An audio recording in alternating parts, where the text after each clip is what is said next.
What's going on, everyone? It is Tyler McKinney back here again, and happy Friday to you. Hopefully you're enjoying your Friday, and yes, I will get my predictions and my previews and my picks out later on today, so be checking that out late tonight. That'll be coming out, and I'll do them all in one video like you guys requested.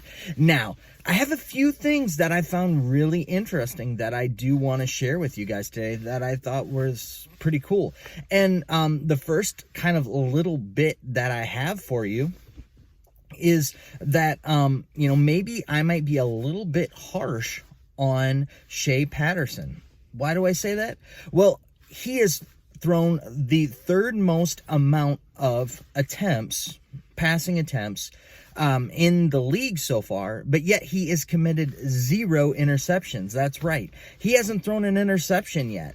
And, I thought that, he was scrambling a lot more than maybe what he should be. But the reality of it is he's been sacked the second most amount of times yet so far this season. Now, granted, I get it. It's an early season. We've only had 2 games.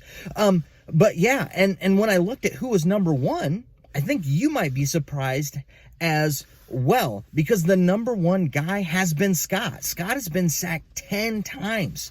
So that's more than double the next guy that's been sacked in the league. And if you look at it, he has the most passing yards and the most touchdowns that have been thrown this season. Now, I will say that he is also up there when it comes to attempts as well, so that can add into it. But it's really interesting to kind of see that type of thing. And speaking of sacks, interesting. There's been, I think, I tallied everything up. There's been 33 total sacks that have happened, adding all the half sacks in that up for the season so far, and 10 of those have gone to the Breakers team. The Breakers team have pretty much made a third of the sacks so far this season. So that's kind of just shows you how dominant that defense has actually been. And speaking of dominance or not so dominant, the thing that I thought that was really interesting is if you look at the standings and you look at the 2 undefeated teams and you look at the 2 teams that haven't won a game, the 2 teams that are undefeated are coached by coaches that have, I would say, a more collegiate pedigree. As you know, with your 2 teams, you've got Holtz and you've got Larry Fedora.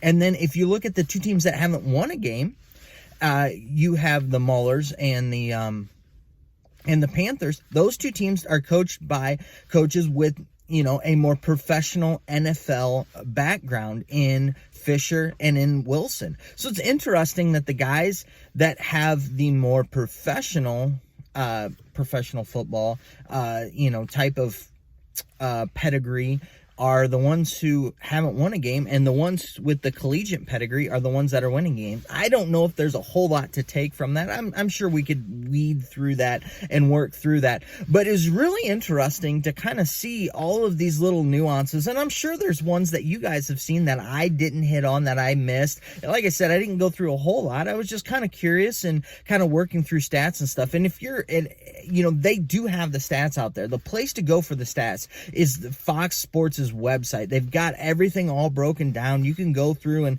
organize it. They've actually done a really, really nice job, and this has been the best kind of stats collection that I've been able to see for any alternative sports league. It's been really nice to be able to kind of analyze things and look at things, because it really does go to show you that with this, that Scott's running for his life. And when you got a guy like Te'amu who is running for his life, he's only been sacked twice. So what is that saying? Is that saying that he's getting the ball out, that he's doing a lot more of that? Or is it saying, that Scott's holding on to the ball a lot more than what he should, and that he's not getting that ball out and running around too much?